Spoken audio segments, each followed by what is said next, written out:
Okay, performing inventory. Uh, it usually occurs at the end of the season when you're pulling all the stuff back in and you want to make sure that it's all been accounted for roughly in the same couple of day period. So first thing you do, is you select inventory. It says, do you want to clear the list? You say yes. At this point, I don't have it clearing it from this list, but you have to hit display all to see that it actually has. And then it's just a simple method of finding the product, or finding the ID, a product with the ID barcode on it, and scanning it in. And this is simulated, but with the scanner it does the same thing. And let's see, there, I just found 3 booms, etc. And that's it. Once you get to the bottom of the list, you're done. If you don't find, if there's some things that aren't found, that's when you got to do some investigative work and go look them up.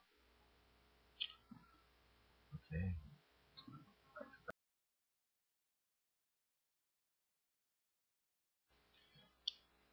Okay, we're going to show you how to do place a photo in for each student.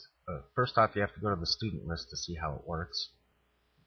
You enter in their class, and then here's where the name of the picture goes in.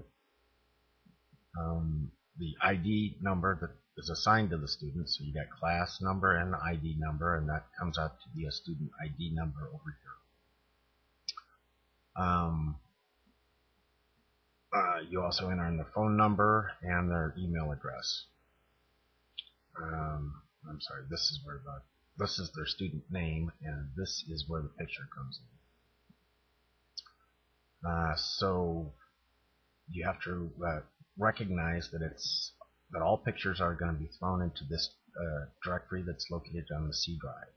C Loantracker students, and then whatever the name of the student is, and it's going to attach a .jpg with it.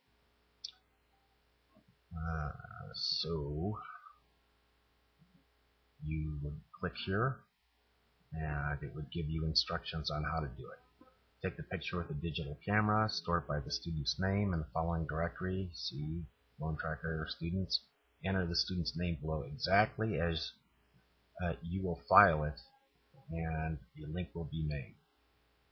So if you enter in basically the name over here without the JPEG, for instance, Homer. Alright, you would enter Homer right there and click OK. And then it would file it in there, and next time you came along to this, it would reference it by this row and look up this picture, or in case this picture for Homer. This is supposed to be tied to a Skype, which would then open up Skype and dial the phone number for you. It's a little bit in the making. It could also go to a dial-up modem. Either way, what it's actually doing is just pulling the phone number and placing it here, so you don't have to go back to the form or to the database.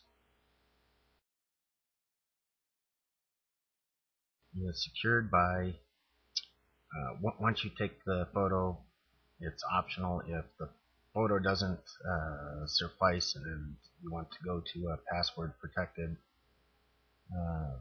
situation, so let's say a friend can't come in and check out and nobody's paying attention to the picture being the same as the person who's checking it out,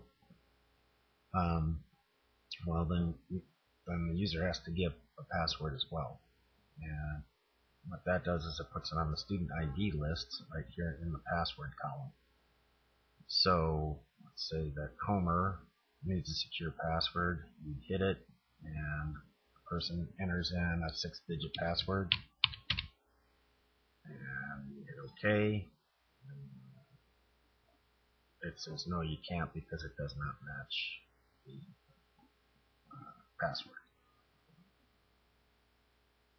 So now if I put in 1, 2, 3, 4, 5, 6, and I say now secure by password, and I say 1, 2, 3, 4, 5, 6, okay, it says password correct, proceed.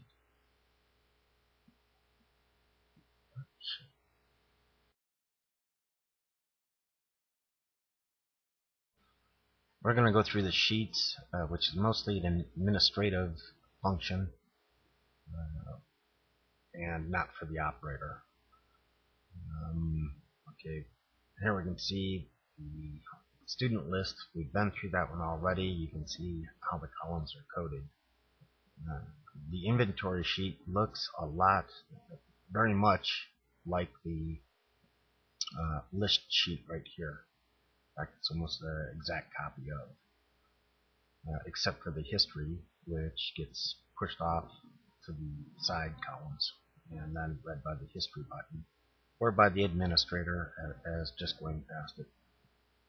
The administrator also has a sheet that's got other things to program. In other words, she's got to, or she has to enter in the operators' names, give them a PIN code, assign them an administrator or operator code. Then on the emails that are sent out, they can be reprogrammed to reflect where they're coming from. So let's say that this address for one is going to be changed to BSU mail something or another, and it would probably be this same name that goes there.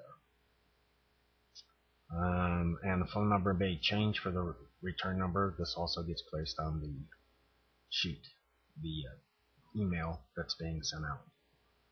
Classroom numbers, that's the first part of the ID code, and that basically just changes this name right here so that the operator can understand what class they're in, and then it associates the name right there. This is the part that gets put over here. Let's see. Following student list. So then there's barcodes that are programmed, and you can see how they're generated from here. They all come from the one-room inventory sheet, referencing this number. So whatever these numbers are created, this number here will be generated from it. Two of them here. Oh, this one. Not important. Okay. And then the student barcode list. These are generated from the student list, from this column in the student list, student ID. And this number is generated by adding this number and this number together, or concatenating them. So there's the student list. You print those up and hand them out in the beginning of the class to the students. They can put it on maybe the back of their license.